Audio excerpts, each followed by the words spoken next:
Hello student, कैसे हैं आप लोग। स्टूडेंट, फिर से आप लोगों के सामने मैं एक न्यू वीडियो यहाँ पर लेकर के आया हूँ, जिसमें आज आप लोगों को बताऊँगा कि आईजीएमएस से अगर आपको बीएससी नर्सिंग कोर्स करना है तो आपका खर्च कितना रहने वाला है, यानी कि हॉस्टल पे बात करेंगे। साथ में टोटल फ़ी कितना रहने वाला है कि अगर आपको बीएससी नर्सिंग कोर्स करना है तो बीएससी नर्सिंग का टोटल फ़ी कितना रहेगा, 1 ईयर का कितना रहेगा, 2 ईयर का कितना रहेगा और कौन कौन से चार्ज लगने वाला है। सारा डिटेल्स आज के इस वीडियो में ओनली आज के इस वीडियो में दोस्तों हम लोग फ़ी के बारे में जानकारी प्राप्त करेंगे, और भी अगर कोई टॉपिक होगा तो उस पर बात कर लेंगे। लेकिन इससे पहले मैंने आप लोगों के लिए 2 से 3 वीडियो पहले अपलोड कर रखा है। मैं हर एक चीज़ को स्टेप बाय स्टेप इसलिए कर रहा हूँ क्योंकि वीडियो ज़्यादा लंबा ना जाए और आप लोग को हर चीज़ स्टेप बाय स्टेप समझ में आ सके, इसीलिए मैं हर वीडियो को अलग अलग प्रकार से अपलोड कर रहा हूँ। तो इस वीडियो में हम लोग हॉस्टल फैकल्टीज़ के बारे में जानेंगे और हॉस्टल का क्या रूल और रेगुलेशन है उसके बारे में भी हम लोग बात करेंगे। टोटल फ़ी क्या लगने वाला है यही बात कर लेंगे। तो आप लोग को बस चैनल को सब्सक्राइब करते हुए जाना है और एक लाइक करके इस वीडियो को पूरी तरह से देखते हुए जाना है, ताकि आप लोग का कोई भी डाउट नहीं छूटे। तो चलिए दोस्तों, हम लोग फ़ी स्ट्रक्चर के बारे में बात कर लेते हैं कि आप लोग का फ़ी क्या रहने वाला है। ये आप लोग के सामने दिख रहा होगा फ़ी स्ट्रक्चर जो प्रोविज़नल दिया गया है, यानी कि आईजीएमएस के द्वारा खुद ये नोटिस ओपन किया गया है। तो ये नोटिस आप लोग के सामने दिख रहा होगा। जैसे में आप लोगों को कौन सा कोर्स करना है, तीनों कोर्स का नाम दिया गया। जैसे आपको बीएससी नर्सिंग करना है या अदर कोई डिग्री कोर्स करना है वो दिया गया है, या जीएनएम करना है। ये 3 कोर्सेज़ के बारे में आप लोग को यहाँ पे दिया गया है और उनका फ़ी स्ट्रक्चर दिया गया है। उसके बाद उससे पहले सबसे पहले आप लोग ये देख लीजिए कि यहाँ पे ऊपर में जो दिया गया है आपको ये देखना बहुत ज़रूरी है, नहीं तो आप इसमें कन्फ्यूज़ हो जाइएगा कि ये जो फ़ी है किस चीज़ का दिया गया है। जैसे ऊपर में दिया गया है कैटेगरी, तो किस कैटेगरी का कौन से फ़ी रहने वाला है वो आपको देखना है सबसे पहले।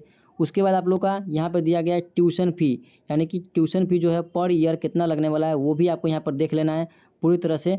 और ट्यूशन फ़ी के बाद आपको रजिस्ट्रेशन फ़ी वन टाइम लगने वाला है या आपको हर ईयर मतलब पर ईयर लगने वाला है वो भी देखना है। एडमिशन फ़ी देख लेना है।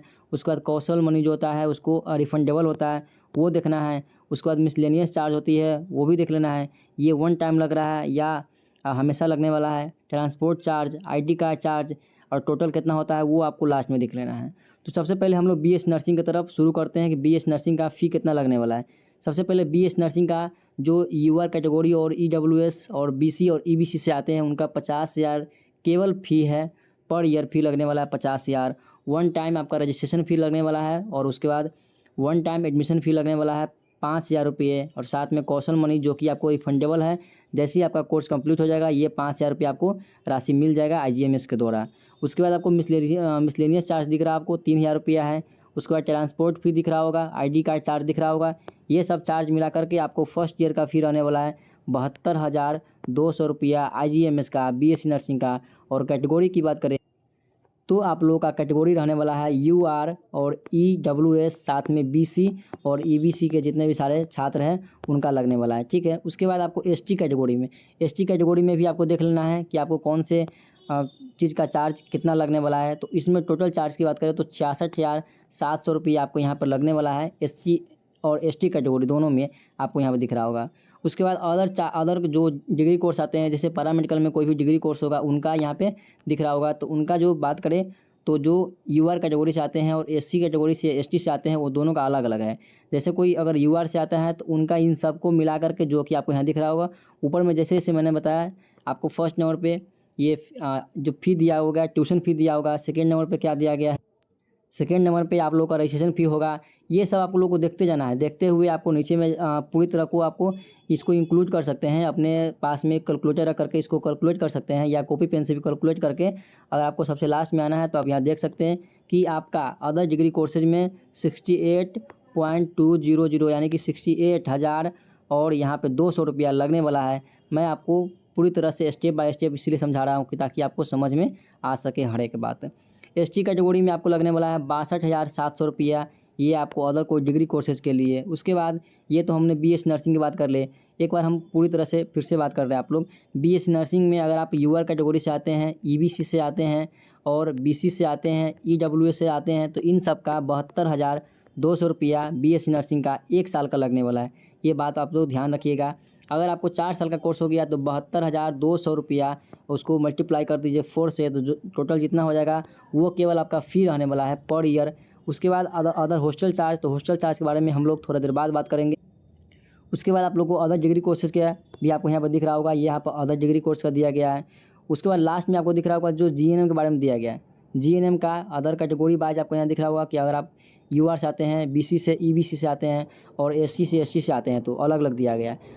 यूआर से बीसी से ईबीसी से आते हैं तो इन सब को इंक्लूड करके आप लोग को यहाँ आना है, जो कि आपको यहाँ पर दिख रहा होगा 36,200 रुपया 1 ईयर का फ़ी है। 36,200 1 ईयर का फ़ी है और ये टोटल 3 साल का कोर्स है, तो इसमें 3 से गुना कर दीजिएगा। टोटल जितना फ़ी आएगा वो आपका ओनली फ़ी रहने वाला है, आपको यहाँ पर दिख रहा होगा। एसटी और एससी कैटेगरी का आपको यहाँ पर पूरे देख लेना है, उनका 33,200 रुपया रहने वाला है, जो कि आपको इस साइड में दिख रहा होगा। 33,200 रुपया एससी और एसटी कैटेगरी का, जीएनएम का, और ये हो गया आपका जो यूआर और भी सारे जो भी कैटेगरी आते हैं उनका 36,200 दिया गया है। उसके बाद आगे देखते हैं। आगे आप लोगों को मैं दिखा देता हूँ कि जो हॉस्टल के बारे में है, ये तो हम लोग का फ़ी रहने वाला था कि हम लोग का कॉलेज फ़ी क्या लगने वाला है, ट्यूशन फ़ी क्या लगने वाला है और एडमिशन चार्ज जो भी था मैंने आप लोग को बता दिया। अब हम लोग चलते हैं जो हॉस्टल के बारे में बात करना था, वो हॉस्टल आप लोग को दिख रहा होगा। नीचे में कुछ नोट्स दिया गया है, उस नोट्स को पढ़ने के बाद हम लोग हॉस्टल की फैकल्टी की तरफ बढ़ेंगे कि हॉस्टल का चार्ज क्या लगने वाला है। आपको यहाँ दिख रहा होगा नोट में इन्होंने क्या किया, हॉस्टल चार्ज ऑफ 20,000 दिया हुआ, 20,000 per year only will be applicable to candidates of BSc nursing and GNM only, यानी कि जो बीएससी नर्सिंग और जीएनएम के स्टूडेंट हैं केवल उन्हीं को ये बीएससी नर्स जो हॉस्टल है वो प्रोवाइड किया जाएगा। और इसमें टोटल जो सीट है बहुत ही मतलब कम सीट है, इसके पास बहुत जो हॉस्टल का बहुत कम सीट है और ये जो हॉस्टल है आप लोगों को आईजीएमएस के कैंपस में ही लोकेटेड है, वो भी इन्होंने बता रखा। उसके बाद आप लोगों को आगे जो दिख रहा होगा सेकेंड नंबर पर दिया गया है, examination fee will be charge as per university rule. जो अदर चार्ज जो एग्ज़ाम फ़ी लगने वाला है वो आपको यूनिवर्सिटी के रूल और रेगुलेशन के थ्रू ही लगने वाला है, ये इन्होंने मेंशन किया है। आगे आप लोगों को जो थर्ड नंबर पर दिख रहा होगा, आगे आप लोगों को मैं बता दूं कि थर्ड नंबर पे जो दिखा हुआ है उसमें ये बताया गया है कि अगर आपका जो मेरिट लिस्ट निकाला जाएगा उसमें अगर आपका नाम आता है तो जो समय दिया जाएगा वो समय अवधि के अंदर में अगर आप एडमिशन जा कर के ले लेते हैं तो आपको ठीक है, अगर आप उस समय अवधि के अंदर में नहीं लेते हैं तो आपका जो एडमिशन है वो कैंसिल करके किसी नेक्स्ट स्टूडेंट को, यानी कि यहाँ पर दिख रहा है वो नेक्स्ट स्टूडेंट को ये सीट जो है सो प्रोवाइड करा दिया जाएगा। तो ये सब आप लोगों को देख लेना है। और उसमें आप लोगों को अगर कोई प्रॉब्लम करते हैं तो इस प्रकार से आपको यहाँ पर चार्ज दिख रहा होगा जो मैं बताता हूँ अभी, जिसमें आप लोग को नीचे दिख रहा होगा कि अगर आप एडमिशन ले लेते हैं ठीक है और फिर से मतलब कॉलेज छोड़ देते हैं तो आपको 25,000 का जुर्माना देना पड़ेगा, ये भी इन्होंने बता रखा है। तो इस प्रकार से इनका जो रेगुलेशन है वो मतलब रूल और रेगुलेशन ये सब अलग अलग है, आपको यहाँ पर दिख रहा होगा।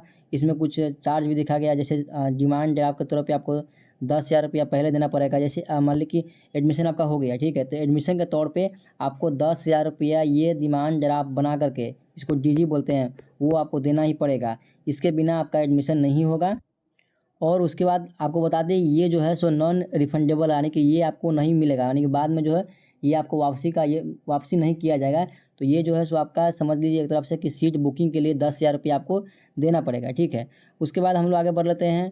ये एक चीज़ और भी आपको यहाँ पर दिख रहा होगा, सबसे इम्पोर्टेंट चीज़ है कि इन्होंने बताया गया है कि डोंट इट्स और डॉज, यानी कि क्या करना है और क्या नहीं करना है वो आपको यहाँ पर दिख रहा होगा। तो ये दोनों का आपको देख लेना है। जैसे ही इन्होंने ये बताया है कि इस साइड में क्या करना है और इस साइड में बताया गया क्या नहीं करना है, तो इन सभी चीज़ को आप लोग को अच्छे से पढ़ लेना है। जैसे कोई भी यहाँ पर दिख रहा होगा attach the original demand draft, फिर यानी कि जो भी आपका ओरिजिनल जो भी आप बनाइएगा डीडी वो आपके पास ओरिजिनल होना चाहिए ठीक है। तो सारा कुछ आपको ओरिजिनल ही कॉलेज में जा कर के ये करना है। और जो करेंट का इन्होंने एप्लीकेशन फ़ी डाउनलोड करवाया है और जो मैंने आप लोगों को प्रोवाइड करवाया था व्हाट्सएप पर, वही आप लोग को एप्लीकेशन फ़ी जा करके फिल करके वहाँ पे भरना है। और मतलब कोई भी जो है प्रीवियस जो फॉर्म होगा वो नहीं आकर के जमा करना है। तो ये सब आप लोग को देख लेना है। ये सब कुछ इंपॉर्टेंट बातें थी जो मैंने आपको बता दिया था कि आपको यहाँ पे दिख रहा होगा fill up the form completely and submit, यानी कि कंप्लीट फॉर्म फिलअप करने के बाद, ऐसा नहीं कि आप कुछ फॉर्म फिलअप कर दिए कुछ छोड़ दिए, आपका कहीं फ़ोटो नहीं है, कहीं साइन नहीं ठीक से, तो इस प्रकार से आपका फॉर्म जो है कि रिजेक्ट कर दिया जाएगा आईजीएमएस के द्वारा। तो ये सब बातों को आपको ध्यान रखना है। तो मैंने आपको बता दिया इस वीडियो में कि आपका फ़ी स्ट्रक्चर का टॉपिक क्या रहने वाला था, हॉस्टल फ़ी कितना लगने वाला है, वो सब मैंने आपको बता दिया। उसके बाद मैं आपको बता दूँ यहाँ पे इनके द्वारा जो हॉस्टल फ़ी का मेंशन नहीं किया गया था कि चार्ज कितना लगने वाला है, लेकिन इन्होंने ये बताया कि हॉस्टल में बहुत ही कम सीट्स है। इनके पास हॉस्टल का बहुत ही कम सीट्स है और जो हॉस्टल है वो IGMS का कैंपस में भी लोकेटेड है। तो इस प्रकार से मैंने आपको हर एक जानकारी आपको स्टेप बाय स्टेप समझा दिया और फिर से मैं आप लोग के लिए इसी IGMS के ऊपर मैं आप लोग को कई वीडियो लेकर आने वाला हूँ, जिसमें आप लोग को बताऊँगा कि जैसे कि लास्ट डेट क्या रहने वाला है, आप लोगों का फर्स्ट काउंसलिंग का डेट क्या रहने वाला है, काउंसलिंग आपका कब स्टार्ट होने वाला है, मेरिट लिस्ट कब आने वाला है और कैटेगरी वाइज जो सीट है IGMS में वो कितना रहने वाला है। आप लोग को यही बताऊंगा कि रिजर्वेशन किस कैटेगरी में कितना मिलने वाला है और भी सारे जितने भी सारी इंपॉर्टेंट बातें होगी मैं आपको नेक्स्ट वीडियो में बताऊंगा। इस वीडियो को मैं यहीं पे एंड करता हूं। मिलते हैं दोस्तों नेक्स्ट वीडियो में। आप लोग चैनल को प्लीज़ सब्सक्राइब करते जाइएगा, क्योंकि आप लोग वीडियो देख लेते हो और सब्सक्राइब नहीं करते हैं और आप लोग का एक सब्सक्राइब हमारे बहुत सारे मोटिवेशनल का वर्क करता है, तो इसलिए आप लोग प्लीज़ चैनल को सब्सक्राइब कर दीजिएगा। थैंक यू दोस्तों।